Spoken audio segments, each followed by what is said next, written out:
Hello everyone, welcome to our second lecture on unit and dimension, which is the second chapter of our class 11th discussion. In the last lecture, we discussed what is a physical quantity, how physical quantity is measured, the old system of units, the SI system, and the fundamental quantity as well as derived quantity.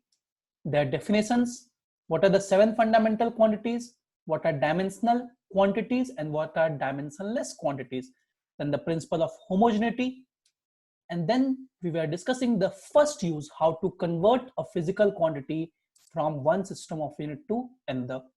We discussed this formula, N2 is equals to N1, M1 by M2 का power A, L1 by L2 का power B into T1 by T2 का power C. We discussed this question, how to convert 1 Newton into dyne, and this result we got 1 Newton is equals to 10 to the power 5 dyne. Now what is dyne? Dyne is the CGS unit of force and dyne को बोलते हैं gram centimetre per second square. So this result you have to remember now. Then we discussed this second question, 1 joule have to be converted into erg. What is erg? It is a CGS unit of energy or work. CGS unit of work or energy. And we found this result that 1 joule is equals to 10 to the power 7 erg. Now let's solve one more question on this topic, that conversion of unit from one system to another one. Let's see this question. A calorie is a unit of heat.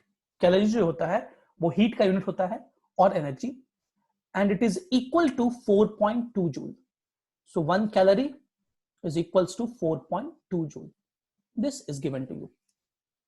And it is also given that 1 joule is 1 kg meter square per second square. That means this is 4.2 kg meter square per second square. SI system. Suppose we employ a new system of unit in which the unit of mass equals to alpha kg. जिसमें mass का unit क्या है? Alpha kg है. The unit of length is beta meter and the unit of time is gamma second. So that the calorie has a magnitude of this in terms of new units. मतलब नए system में magnitude मतलब N2 की value ये होगी, ये आपको show करना है, प्रूफ करना है, मतलब N2 का वैल्यू निकालना है और आंसर चेक कीजिए कितना आ रहा है कि नहीं आ रहा है. So again we have two systems, the SI system and the new system. This question is from your NCERT exercise. This is very important question. एक बार ये question NEET में as well as JEE mains में पूछा जा चुका है. Let's see this question. So the first system is SI system. In SI system, the unit of mass is kg, length is meter, time is second, and the value of N1 is 4.2. Not 4, 4.2. N1 in the unit. Now in new system, M2 is alpha kg, L2 is beta meter, and T2 is gamma second. We have to find N. We'll use this formula and we can calculate N2, which will be this. Okay. M1 की value रख दी हमने 1 kg, M2 की value क्या है? Alpha kg और power A, power की ABC कैसे निकालते हैं? डायमेंशन को देख के. तो ये रहा अपना डायमेंशन, M का पावर 1 है तो ये A हो गया, L का पावर 2 तो B, and T का पावर -2 तो C. And after putting the value, 1 by alpha मतलब अल्फा का पावर -1, 1 by बीटा मतलब बीटा का पावर -1 और यहाँ 2 है तो -2 हो जाएगा. And similarly. So this was the first use to convert one system of unit into another. The second use was, okay, there is one more question, to convert gravitational constant G from CGS to MKS system. This you can do on your own. I will just tell you what is the value of capital G. It is 6.67 into 10 to the power -11 Newton meter square per kg square. Okay, let me discuss it. तो यहां से हम लोग इसका dimension निकाल सकते हैं. Newton kg metre per second square होता है into metre square by kg square. तो 1 kg निपट गए, ये metre cube. So this will be kg का पावर -1 मीटर क्यूब सेकंड का power -2. So this is the dimension. From here we can calculate the value of A, B and C. This is the SI system. इसमें मास को 1 kg, length को 1 metre, time को 1 second कहते हैं. आपको CGS में convert करना है, that is 1 gram 1 centimetre 1 second. So from here you can convert it. Okay. Now let's see the second use. Check the dimensional correctness of the given equation. The second use is you have an equation and you can check whether it is dimensionally correct or not. Now how we'll check? An equation will be dimensionally correct only when the dimension of left hand side is equals to dimension of right hand side. Now let's see, what is your V? V is velocity, meter per second. What is your U? Meter per second. Plus acceleration into time. What is acceleration? Meter per second square. What is time? T. तो एक second cut गए, metre by second आ गया, और metre per second can be added with metre per second and the result will be meter per second.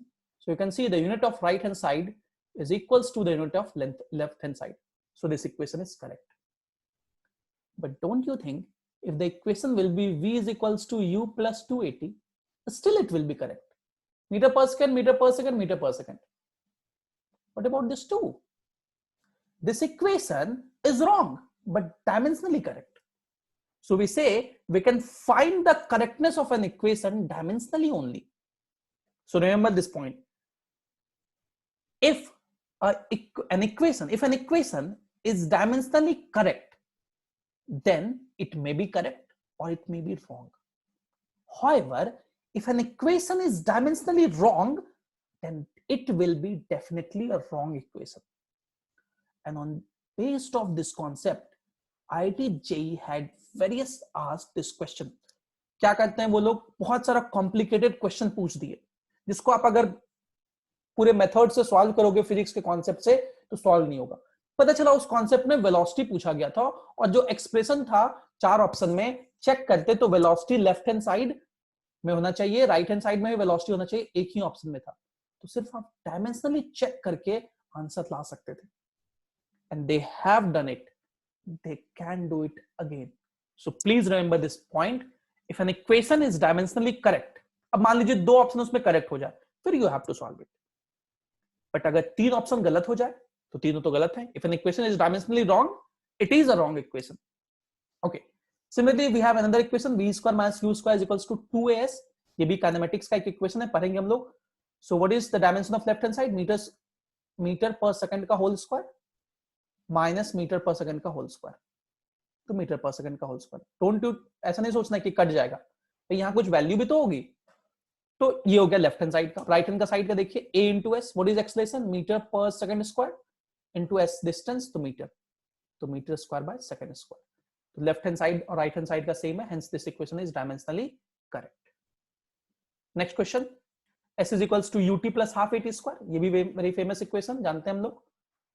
s metre हो गया left hand side का, ut metre by second into second, plus half, कोई unit नहीं तो उसको छोड़ देते हैं, 8 metre per second square into t square second square. Cut गया, ये भी कटा, तो इधर भी मीटर प्लस मीटर मिलके मीटर बनेगा, सेम है. बट डोंट यू थिंक अगर ये हाफ नहीं होता फिर भी इक्वेशन सही आ जाता? That's the problem. So this equation, that's why we say the formula is dimensionally correct. We never say the formula is correct. We say it is dimensionally correct. Now let's say another question. This question has been repeatedly asked. Find out the unit and dimension of A and B in the van der Waals gas equation. This equation is something called van der Waals gas equation. What is P here? Pressure. What is V here? Volume. What is R here? Gas constant. There is something called gas constant. अभी आपको उसका जरूरत नहीं, बस याद रखिए are को gas constant कहते हैं. And what is T? Temperature. Now you have to find the value of A and B. You have to find the unit of A and B, and you have to find the dimension of A and B. Value नहीं find करना, unit और dimension find करना. Now how we will find it? हम लोग कहेंगे कि pressure के साथ ये पूरा का पूरा टर्म ऐड हो रहा है. अब ये टर्म और ये दोनों टर्म ऐड हो रहे हैं, तो ऐसा तभी हो सकता है जब जो प्रेशर का यूनिट हो वही इसका भी यूनिट हो. So what I will say, SI unit of pressure is equals to SI unit of A by V square. Now we know what is the SI unit of pressure. Pressure क्या होता है? Newton पर metre square. A का unit तो हमें नहीं पता. V square मतलब मीटर का पावर 6, v क्या है? वॉल्यूम। वॉल्यूम का होता है मीटर क्यूब, स्क्वायर है तो मीटर का पावर 6। इसको इधर भेज दीजिए तो a का यूनिट क्या हो जाएगा? न्यूटन मीटर का पावर 4। और न्यूटन को आप KG metre per second square लिख सकते हैं, तो वहां से इसका डायमेंशन आ जाएगा। सिमिलरली v और b माइनस हो रहा है, तो दो क्वांटिटी अगर माइनस हो रहे हैं मतलब दोनों का यूनिट सेम होना चाहिए, तो v का जो यूनिट होगा वही b का यूनिट होगा। v का यूनिट मीटर क्यूब, इसलिए b का यूनिट भी metre cube. So dimension of v is equal to dimension of b मतलब metre cube, that is l cube. So this is our answer. This is very important question and such kind of question is often asked in your examination. तो इस पे ध्यान रखना है, आपका जो homework का सीट होगा उसमें भी इस टॉपिक पे बेस्ड बहुत सारे सवाल होंगे। ये भी एक बहुत फेमस क्वेश्चन है एनसीईआरटी एग्जाम्पलर का, और आपके एनसीईआरटी के ही एडिशनल एक्सरसाइज का ये बहुत अच्छा सवाल है, इसको बहुत अच्छे से समझते हैं। A famous relation in physics relates the moving mass m to the rest mass m naught of a particle in terms of its speed v and the speed of light c. Now, this is something which has been explained by Albert Einstein's special theory of relativity. Now, this theory of relativity is not in our syllabus, but still, I'm just giving you a brief introduction about it. According to the theory of relativity, the mass of a moving object is not constant. It changes with its velocity. जो moving object होता है, अगर कोई object रुका हुआ है, if this object is at rest, इसकी velocity 0 है, तो इसका जो मास होगा उसको m नॉट कहते हैं, रेस्ट मास। लेकिन अगर कोई ऑब्जेक्ट चल रहा है ना वेलोसिटी से, v वेलोसिटी से, तो इसका मास कांस्टेंट नहीं होता, ये चेंज करता है। But this velocity should be very high in comparison to the speed of light, और लाइट के स्पीड से ज्यादा किसी का स्पीड नहीं हो सकता। This is called theory of relativity. For the time being, just remember, according to theory of relativity, if an object moves with very high velocity, then its mass varies. Then its mass is variable. Okay. A boy recalls the relation almost correctly, but forgets to put the constant c. एक लड़का है, वो इस फॉर्मूले को याद करता है, अच्छा m का कुछ फॉर्मूला था, m not by 1 minus v square का पावर 1/2, एंड कुछ c वो लगाना भूल जाता है। What is c? Velocity of light. What is c? Velocity of light. Now you have to guess कि c कहां लगाना था और कहां पे लगाना था और कैसे लगाना था। तो इसको क्या सोचते हैं, इस इक्वेशन को जरा गौर से देखते हैं। ये इक्वेशन सही होना चाहिए। सही होने के लिए लेफ्ट हैंड का यूनिट और राइट हैंड का यूनिट सेम होना चाहिए। तो this is mass kg, m not mass kg। इसका मतलब kg तो मुझे मिल गया ऊपर में, यहां मतलब नीचे तो जो टर्म होना चाहिए वो पूरा का पूरा यूनिटलेस होना चाहिए। नाउ वी हैव 1 हियर, यहां पे 1 है। अब 1 के साथ कुछ सब्ट्रैक्ट हो रहा है, 1 तो यूनिटलेस होता है, तो जो सब्ट्रैक्ट हो रहा है वो भी क्या होना चाहिए? यूनिटलेस होना चाहिए। Now this is v square. v square में v स्क्वायर तो मीटर पर सेकंड है, उसका स्क्वायर तो मीटर स्क्वायर पर सेकंड स्क्वायर हो जाएगा, तो ये तो यूनिटलेस हुआ नहीं। कब यूनिटलेस होगा? अगर मैं इसमें c स्क्वायर से डिवाइड कर दूं तो ये यूनिटलेस हो जाएगा। तो यही फॉर्मूला होगा, है ना, क्योंकि 1 यूनिटलेस है इसलिए ये फॉर्मूला हो गया। ना आगे से प्लीज ये फॉर्मूला हो सके तो याद रखना है, ठीक है, कि ये आइंस्टाइन का मास कैसे वैरी करता है उसका फॉर्मूला है। एक बार मैं इस फॉर्मूले के बारे में और चर्चा करूंगा जब हम लोग न्यूटन्स लॉज ऑफ मोशन पढ़ेंगे, तो वहां पर इस फॉर्मूले के बारे में एक बार चर्चा और करेंगे। Okay, now let's move to the our third important point, the third use of dimensional analysis, and that is to establish the relationship between different physical quantities or to derive an equation basically. तो चलिए एक question से ही शुरुआत करते हैं, इसको कैसे solve करते हैं। क्वेश्चन है, for a particle to move in a circular orbit uniformly, centripetal force is required. कोई पार्टिकल अगर सर्कुलर ऑर्बिट में चल रहा है देन सेंट्रिपिटल फोर्स चाहिए। अब इसका हम लोग डिटेल में पढ़ेंगे सेंट्रिपिटल फोर्स क्या होता है। For the time being, अब बस याद रखो कि centripetal force चाहिए। What is centripetal force? It is a force, and this force depends upon mass, velocity, and radius. So this is the force F, and it depends upon mass, velocity, and radius. But we don't know how this force depends upon mass. It can be proportional to mass का power 1. It can be proportional to mass का power -1, मतलब 1 by mass. It can be proportional to mass का power 2. Similarly velocity पे भी कैसे depend करता है और रेडियस पे भी कैसे डिपेंड करता है, we don't know. So what we did, we just put a b and c here, और यही मुझे a b और c की वैल्यू निकालनी है. Another thing is there can be some constant also. So we took proportionality को equal to में convert करने के लिए k कांस्टेंट ले लिया. तो आपको इसी का एक्सप्रेशन निकालना है सेंट्रीपिटल फोर्स का. सेंट्रीपिटल फोर्स तो फोर्स ही है, इसलिए F लिख दिया हमने. F is equals to k m का पावर a v का पावर b r का पावर c. ये पहला क्वेश्चन से लिख लिया हम लोग. किसका फॉर्मूला निकालना था? फोर्स का. तो फोर्स लिख लिया, कांस्टेंट लगा दिया एक k, उसकी वैल्यू कुछ भी हो सकती है. And this is one of the limitation that of this dimensional analysis that we can not find the value of this k. Then m mass पे डिपेंड कर रहा था, किस पावर पे डिपेंड कर रहा था we don't know, that's why हमने पावर a ले लिया. वेलोसिटी पे डिपेंड कर रहा था, उसका पावर b ले लिया. कैसे डिपेंड कर रहा है नहीं पता मुझे, रेडियस का पावर c ले लिया.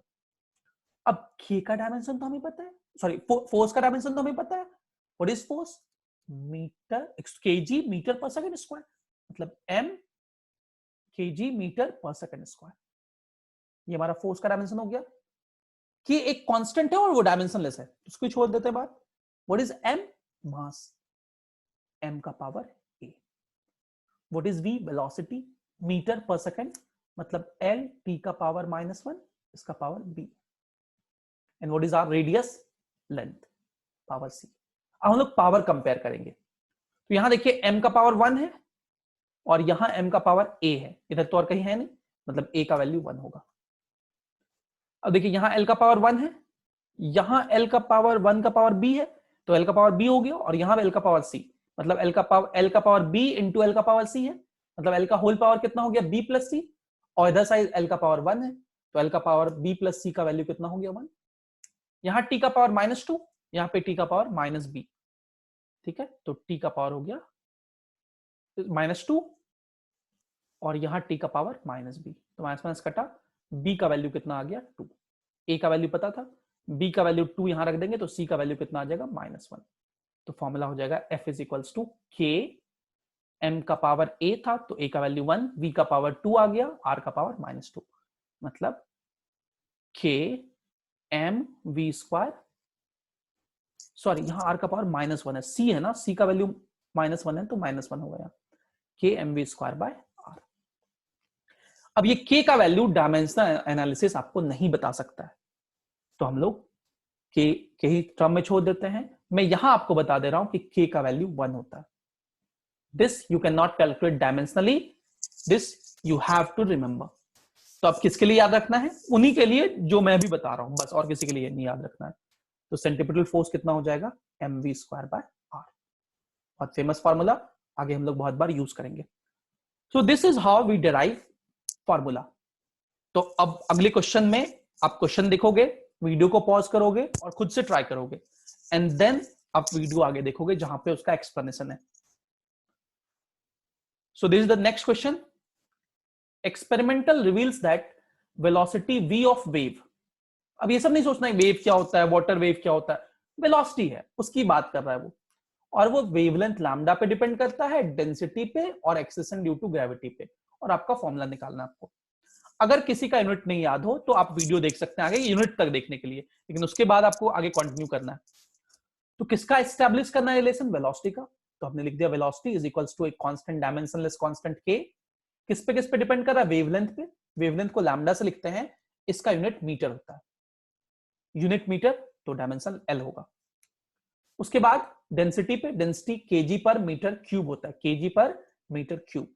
और acceleration due to gravity, acceleration है तो मीटर पर सेकंड स्क्वायर होता है, उसका पावर हमने c लिख दिया. अब वीडियो को पॉज कीजिए और खुद से सारा का डायमेंशन लिख करके सॉल्व कीजिए, you will get your answer. Okay, so what is velocity? Metre per second. Metre मतलब l, t का पावर -1, मास तो इसमें है नहीं, मास को हमने 0 ले लिया. लैम्डा वेवलेंथ, वेवलेंथ तो लेंथ ही होता है, तो l का पावर a लिख दिया. डेंसिटी क्या होता है? kg पर मीटर क्यूब, तो मतलब m है मेरे पास और l का पावर -3 है, टाइम नहीं है. और acceleration due to gravity metre per second square, तो l t का पावर -2, m 0 है, इसका पावर c. तो यहां पे हमने टोटल ले लिया, m का पावर यहां b है और यहां तो 0 इंटू c तो कुछ नहीं है, तो m का पावर b हो गया. l का पावर यहां a है, यहां -3b है और यहां c है, तो a -3b प्लस c. और t का पावर यहां तो है नहीं, यहां का पावर -2c. अब कंपेयर करेंगे, b का पावर कितना हो जाएगा? 0. l का पावर है a - b प्लस 3c, वो 1 के बराबर, फिर ये -2c इज इक्वल्स टू -1, तो यहां से c का वैल्यू आ गया, b का वैल्यू आ गया, यहां रख देंगे तो a का वैल्यू आ जाएगा। So we can calculate velocity, this will be k lambda का पावर 1/2 रो 0 g का पावर 1/2, मतलब इस पे डिपेंड नहीं करता, सिर्फ इन दोनों पे करता है।